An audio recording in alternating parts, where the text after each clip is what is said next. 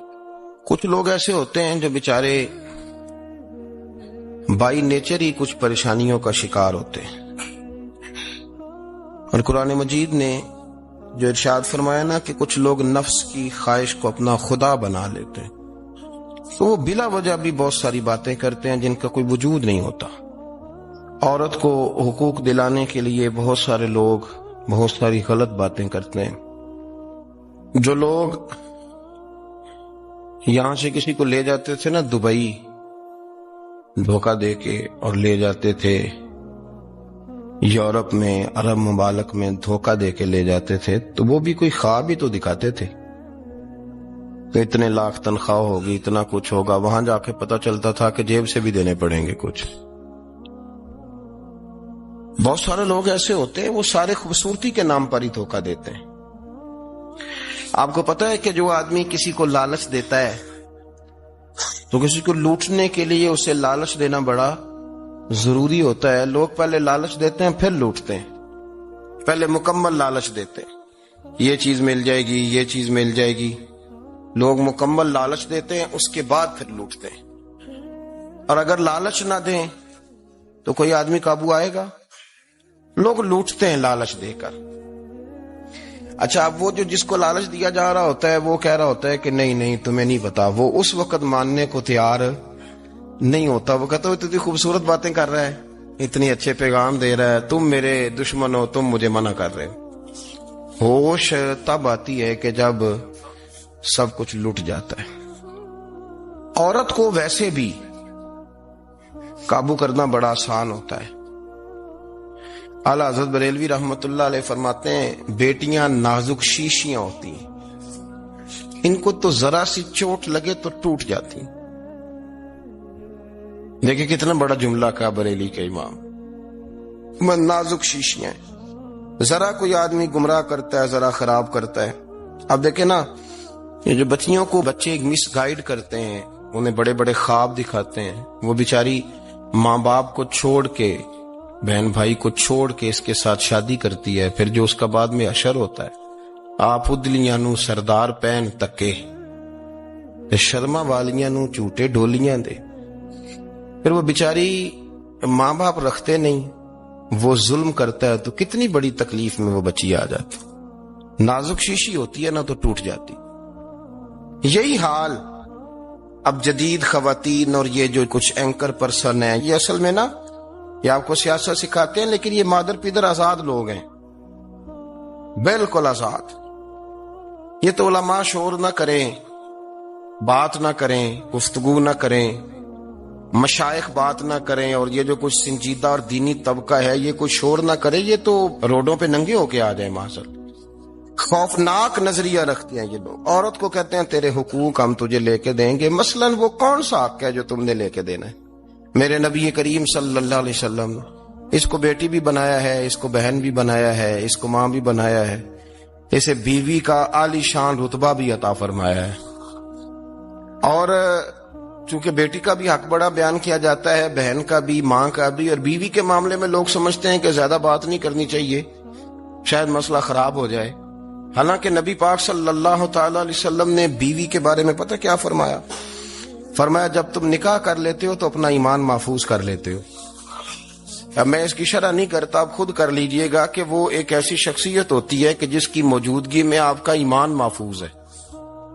اب میں نہیں سمجھتا کہ اس سے بڑی بات کوئی اور ہو سکتی ہے، جس کی موجودگی میں آپ کا ایمان. اور بھائی یہ حدیث پاک عرض کر رہا ہوں، نکاح جب کوئی کر لے تو اس نے اپنا ایمان مکمل کر لیا. اس کا معنی یہ ہوا کہ آپ کا ایمان محفوظ ہے اس کی موجودگی میں. تو اس سے زیادہ بھی، یعنی ایمان سب سے قیمتی چیز ہے نا، تو اس کے محفوظ ہونے کی وجہ حضور نے نکاح بیان کر دی. اب میرا خیال ہے بیوی اگر کوئی اس سے بڑا حقوق مانگے گی تو بیوقوفی کرے گی. اتنا بڑا درجہ نبی کریم نے اسے عطا کر دی، اتنا بڑا مقام دے دیا کہ تو خامند کے ایمان کے محفوظ ہونے کا ذریعہ بن گئی ہے.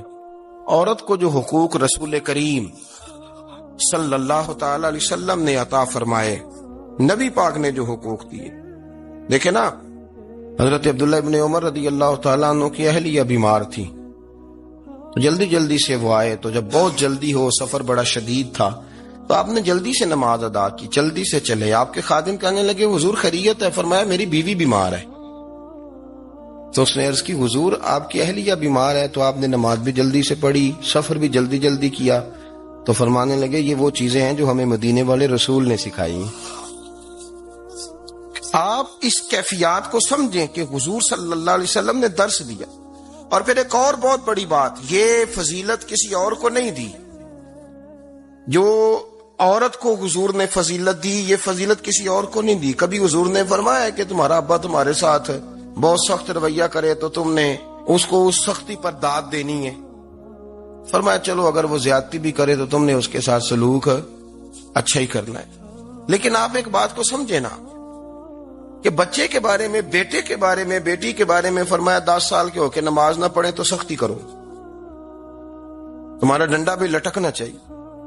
بہت ساری جگہوں پہ بہت سارے لوگوں کے لیے سختی کا حکم دیا، لیکن عورت کے لیے حضور نے جو جملے کہے، اصل میں ہم سمجھتے ہیں کہ یہ ایک بات ہے، مشہور ہو گئی ہے روایت حدیث، تو بس اس کے پس منظر پر اور جملوں کے حسن پر شاید معاذ اللہ غور کرنے کی ضرورت نہیں. ذرا اس لفظ کی تاثیر پر غور کریں. حضور نے فرمایا عورت ٹیڑھی پسلی سے پیدا کی گئی ہے، یہ ٹیڑھی ہے، تو سیدھا کرنے کی کوشش کرو گے تو ٹوٹ جائے گی. تو حضور پھر ہمارے لیے حکم کیا ہے؟ فرمایا جیسی ہے تم اسی کے ساتھ نبھا کرو. آپ سمجھیں کہ اتنا محفوظ حضور نے درجہ دے دیا بی بی کو، اتنا محفوظ کہ فرمایا غلطی بھی ہو تو میرے غلاموں تم اس کے ساتھ نبھا کرو، گزارا کر لو.